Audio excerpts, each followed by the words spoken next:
आज आपण बघणार आहोत ढोकळा कसा करायचा। इथे मी 1.5 कप बेसन घेतलेलं आहे, 2 वेळा चाळून घेतलेलं आहे। त्यानंतर 3 टेबलस्पून साखर घेतलेली आहे, तेवढ्याच प्रमाणात तेल घेतलेलं आहे।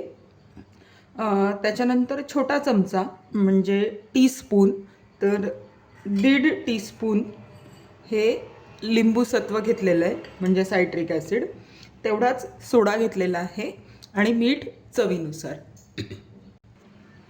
तर सर्वप्रथम आपण हे जी साखर आहे ही मी तशीच घेतलेली आहे, लिंबू सत्व, त्यानंतर मीठ आणि तेल हे सगळं आपण टाकून पाण्याबरोबर मिक्स करून घेऊयात। इथं पाणी घेतलेलं आहे, तर पाणी टाकून हे छान मिक्स करून घ्यायचं आहे। पाणी हे पाऊण कप पाणी लागू शकतं, बेसनावरती पण डिपेंडंट आहे ते किती लागणार आहे ते। आता ह्याची दुसरी ट्रिक म्हणजे हे सगळे जे मिश्रण आहे ते मिक्सरच्या भांड्यात टाकायचं आणि फिरवून घ्यायचं, कारण लिंबू सत्व आणि जी साखर आहे ती आपण मोठीच घेतलेली आहे किंवा ते वाटून घेतलेलं नाही आहे आपण। तर आपण हा 15 मिनिटं हे जे पीठ आहे ते भिजू देणार आहोत, त्यामुळे जे लिंबू सत्व आणि साखर आहे ती ह्यात मिश्रणात विरघळवून जाईल। तर आता तुम्ही बघा, एवढं ठीक आहे। नंतर जेव्हा आपण सोडा टाकू तेव्हा आपल्याला पाणी लागणार आहे, तर हे साधारण पाऊण कप पाण्यात आपण हे 15 मिनिटांसाठी झाकून ठेवूयात। आता तिकडे आपलं मिश्रण मिक्स करून आपण 10 ते 15 मिनिटांसाठी ठेवलेलं आहे। तोपर्यंत मी एका कढईत पाणी घेतलेलं आहे, त्यात स्टँड टाकलेलं आहे आणि ह्या पाण्याला उकळी येऊ देते आहे। त्याचबरोबर इथे ज्या भांड्यात आपण ढोकळा करणार आहोत त्या भांड्याला ग्रीस करून घेतलेलं आहे तेल टाकावून, म्हणजे आपलं हे प्रिपरेशन तयार होईल। एकीकडे आपल्या पाण्याला उकळी आली आहे आणि आपला जो ढोकळ्याचं मिश्रण आपण ठेवलेलं होतं, तर आपण याच्यात लिंबू सत्व आणि साखर जी आहे ती अख्खी वापरलेली होती, त्यामुळे आपण त्याला 10 ते 15 मिनिटांचा रेस्ट टाईम दिलेला आहे। आता जो सोडा आहे तो आपल्याला घ्यायचा आहे, तो सोडा आपण या मिश्रणावरती टाकणार आहोत आणि त्याच्यावरती पाणी टाकणार आहोत। अगदी एखादा चमचा पाणी त्या सोड्यावरती, आणि हे आता छान ॲक्टिवेट होईल आणि लगेचच आपल्याला ते मिश्रण आपल्याला उकळी आलेल्या पाण्यामध्ये ठेवून घ्यायचं आहे। रंग पण बदललेला आहे, आता जास्त न फेटता आपल्याला लगेचच आपण जिथे पाणी उकळवायला ठेवलेलं आहे तिथे हा डबा ठेवायचा आहे पाण्यातच। आता आपलं जे ढोकळ्याचं मिश्रण होतं ते आपण ह्याच्यात ओतून घेऊयात, जास्त वाट न बघता।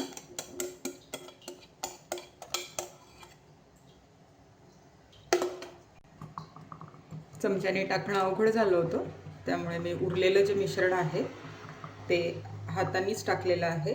हात स्वच्छ आहेत माझे।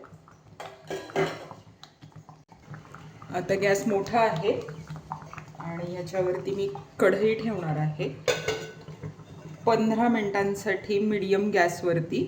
आत्ता मोठा आहे, आता मीडियम करते। 15 मिनिटांसाठी मीडियम गॅसवरती आपण ह्याला होऊ देऊयात। आपण बघूयात ढोकळा झालाय की नाही।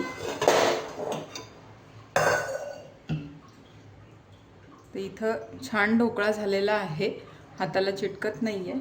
तुम्हाला हवं असल्यास तुम्ही सुरी टाकून देखील बघू शकता, काहीच चिटकत नाही आहे, म्हणजे चांगला झालेला आहे। आता आपण फोडणी करून घेऊयात। इथे गॅस तापायला ठेवलेला आहे, बारीक करते, थोडंसं तेल टाकते। आपण मिरची फ्राय करून घेणार आहोत।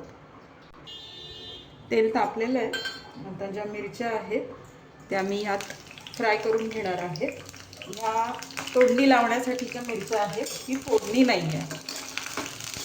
तर हे छान परतून घेते। मिरची फ्राय झालेली आहे, एका प्लेटमध्ये काढून घेते आणि त्यावरती आपण लगेचच मीठ टाकणार आहोत. तेल थोडंसं मी वाढवणार आहे, त्याच्यावरती मीठ टाकून ठेवून देऊया. तेल फोडणीसाठी थोडंसं मी जास्त टाकते. तेल गरम होऊ देत. तेल छान गरम झालेलं आहे. गॅस घालवते मी आता फोडणीसाठी भरपूर अशी मोहरी, त्यानंतर हिंग,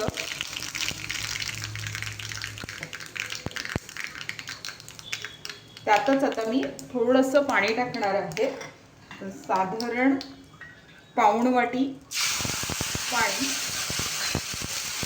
आणि 1 चमचाभर साखर. गॅस बंद आहे. आता मिनिटभर ही जी फोडणी आहे ती उकळवून घेणार आहे, म्हणजे आपली जी साखर आहे ती विरघळवून जाईल. थोडंसं पाणी मी वाढवते. पाणी टाकल्यामुळे ढोकळा खाताना असं घशाला टोटरे बसत नाही, म्हणजे कोरडा कोरडा जाणवत नाही. आता उकळी आलेली आहे, गॅस बंद करते. इथे आपला जो ढोकळा झालेला होता तो छान कट करून घेते आणि मग आपण त्याच्यावरती छान फोडणी टाकूयात. मी 15 मिनटं म्हटलं होतं, पण मी साधारण 20 मिनटं हा ठेवलेला आहे. आणि अतिशय हलका झालेला आहे. तुम्ही नक्की करून बघा. अगदी न चुकणारी रेसिपी आहे. थोडीशी कोथिंबीर आणि आता ही जी फोडणी आहे ती आपण छान ह्याच्यावरती टाकून घेऊयात. भरपूर टाकायची आहे, कारण हा ढोकळा सोक करतो सगळं. न घाबरता हे सगळं पाणी जे आहे ते यात टाकून घ्यायचं आहे आणि झाकून अर्धा तास ठेवायचं आहे आणि मग खायला घ्यायचं आहे. आता मी फोडणी टाकलेली आहे. थोडीशी कोथिंबीर परत टाकते आणि आपण अर्ध्या तासांनी मग बघूयात. तर हा ढोकळा बघा, मी काढून घेतलेला आहे एका प्लेटमध्ये आणि अतिशय हलका झालेला आहे आणि पाणी टाकल्यामुळे टोटरे बसणार नाही आहेत आणि खायला देखील चांगला झालेला आहे. मस्त झालेला आहे, अतिशय हलका झालेला आहे.